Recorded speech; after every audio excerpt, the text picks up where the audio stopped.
semuanya. Assalamualaikum warahmatullahi wabarakatuh.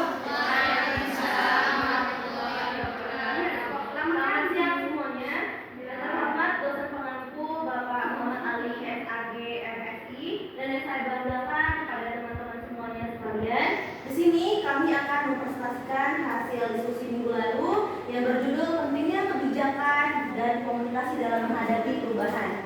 Sebelumnya izinkan kami memperkenalkan nama terlebih dahulu. Saya Dara Valencia selaku moderator dan saya Dara Siti saya Femia, saya Aisyah Abdurrahman, saya Rahma, dan saya Yunisa. Baik teman-teman, langsung saja kita mulai sesi yang pertama yang akan dibacakan oleh Zahra Tulsi. Pada Zahra saya persilakan.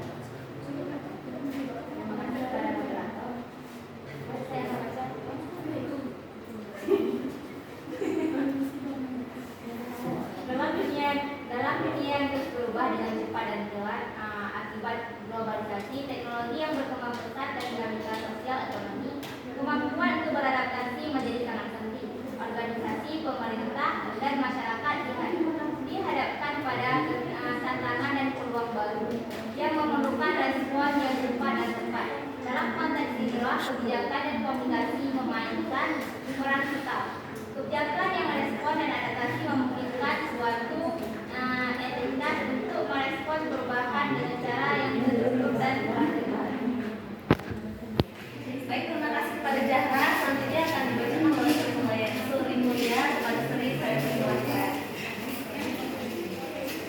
Pembahasannya itu peran komunikasi yang efektif dalam manajemen isu dan krisis berupa industri kerja.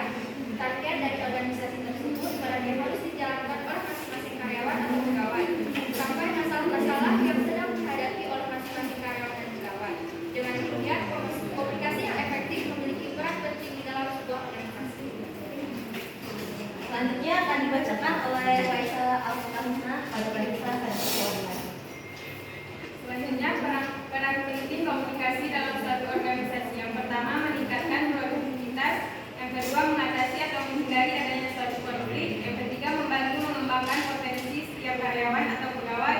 Dan selanjutnya, membantu suasana yang konstruktif dan profesional. Next, Marhama, Pak Kakak, silakan. Baik, terima kasih. Dalam manajemen kok mati tuh, anjir? krisis, kebijakan komunikasi sudah Kok mati tuh? Nyalakan dulu. yaitu secara sosiologis menempatkan proses komunikasi sebagai bagian dari mana dinamika sosial yang tidak merugikan masyarakat. Dan yang kedua, komunikasi merupakan suatu keniscayaan dalam masyarakat. Komunikasi dipandang sebagai sebuah sistem, di mana sebuah sistem yang terdiri dari subsistem dan sistem. Terima kasih, saya kembalikan ke moderator. Selanjutnya akan dibacakan oleh Indonesia pada Pak Indonesia dan silakan.